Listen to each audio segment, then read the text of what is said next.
He's a glam rock powerhouse who's taken pop music by storm. I kind of like shocking. I think everything that I do on stage is meant to provoke some sort of reaction from the audience. But success didn't come easy for Adam Lambert. As a teenager, he wrestled with his identity. I didn't know anybody else that was gay. To me, it was a deep secret. It was something that I was ashamed of. Music became his escape. And when Adam embraced his true self, he unleashed a spirit he never knew he had. He really wanted to kind of come out and express the rebellious artist that was in there. It was like, here I am, I've arrived. Go believe yourself. But even though Adam came out, the music industry wasn't ready to let him in. It's really difficult to convince a middle-aged record executive that 27-year-old gay guy that wears eyeliner is going to be a next pop star. It didn't make sense. Taking one last shot, Adam made his mark as an American Idol. You're a rock god! I don't like to play it safe. With the spotlight shining, he ignited the flames of controversy with his uninhibited attitude and provocative style. I look at Adam, and then I see out of the corner of my eye, him and Tommy, like, they just start making out. We're on national TV.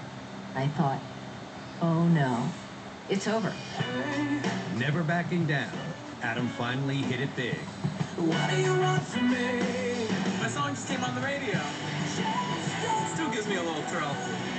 And blossomed into an international star. He inspires so many people to own who they are, and it's okay to be whoever you are. Now the man they call Lambert tells it like it is. You have to be strong, and you have to pay attention to the positive. And in doing so, you will push through, and you will rise up, and you will live your life to the fullest. This is Adam Lambert, the story behind the music.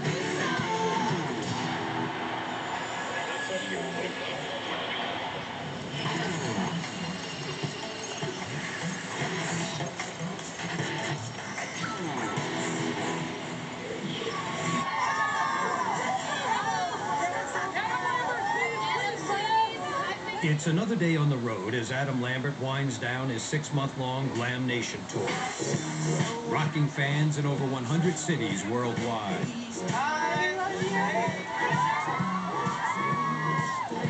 For the flamboyant singer, it's the perfect platform to preach his mantra of self-expression. Being in this position, being in the public eye, being an artist, it's a great opportunity to flex your muscle in just being who you are. Adam, can I get a picture? Is that okay? Yeah. Thank you.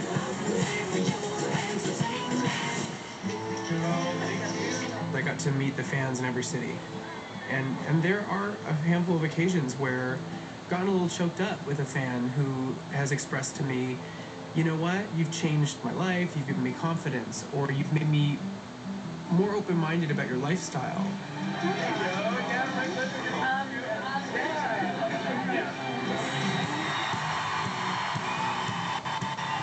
Nearly 30 years old, Adam is hardly your typical pop star. Can I call the house lights? Yeah.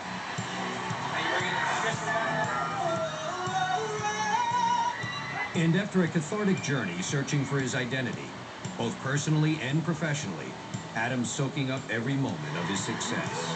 Are you ready to party tonight, mama? I want to start a revolution.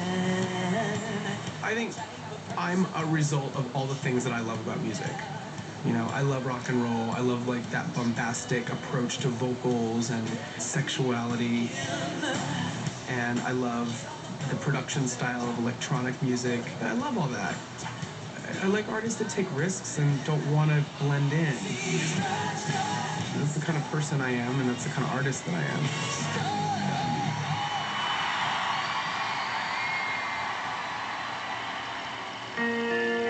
Adam Mitchell Lambert's journey to stardom began on January 29, 1982. He grew up in the sunny suburbs of San Diego with his younger brother Neil and their loving parents, Eber and Leela. When Adam was younger, he had an imagination that was wild. He loved to put on costumes and makeup, and he played all kinds of different characters. My parents put me in a theater program, and that was to kind of channel some of my excess energy. You know, I think they put me in indoor soccer and t-ball, and surprisingly, neither one of those really worked out for me. It's exciting to be in children's theater because you just get, I mean, it's just really exciting going out on stage in front of a lot of people and performing.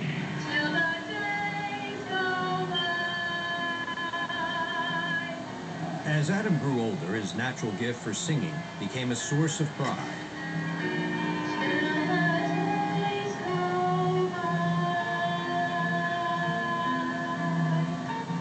But offstage, he began to suffer from an intense identity crisis. Just 12 years old, Adam already knew he was different.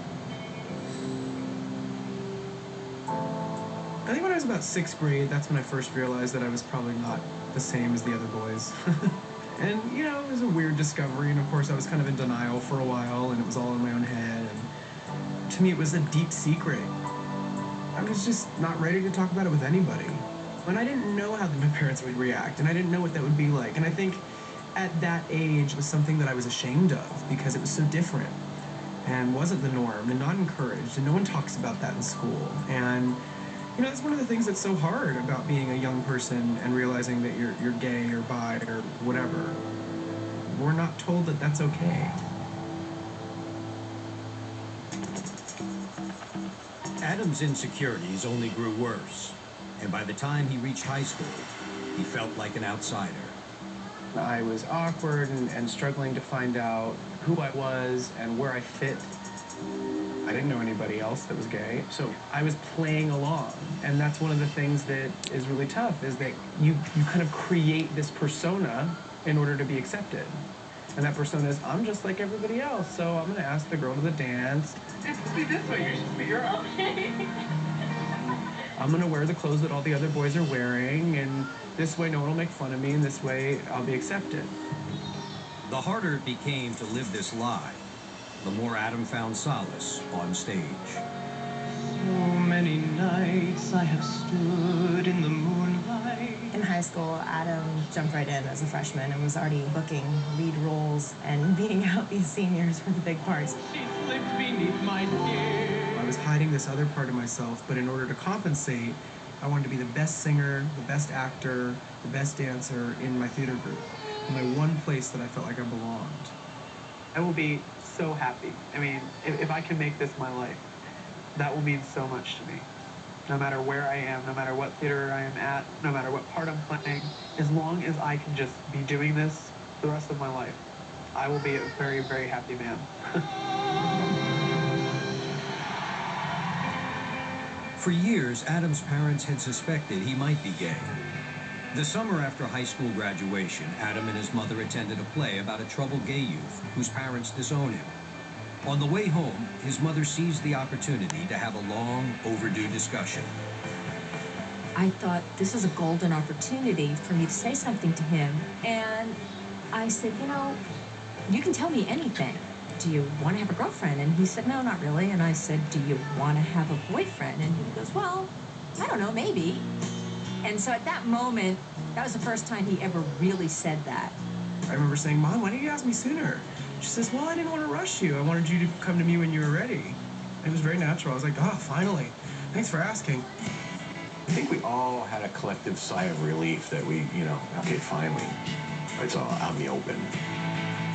It felt amazing. It really did. It felt like a weight was lifted, having that freedom of communication about a part of me that I had kept secret for so long. Inspired, Adam made another bold decision. In the fall of 2000, after just 5 weeks as a freshman at Cal State Fullerton, he abruptly quit and followed his heart to the bright lights of Hollywood. I really sat and evaluated what I wanted. I loved musical theater. That's what I wanted to start doing. Since I was a kid, that had been my big dream, was I want to be a Broadway star. If you want something, you have to have the courage to go and grab it.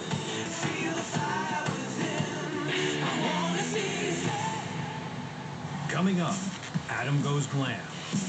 Adam's transformation was fantastic to watch. He was like, I'm gonna dye my hair, and the wardrobe got flashier and crazier, and, you know, the self-expression was really pouring through. And later, he steps onto America's biggest stage. I kind of like shocking. I don't like to play it safe. Everything he did was pushing the envelope. When Behind the Music continues.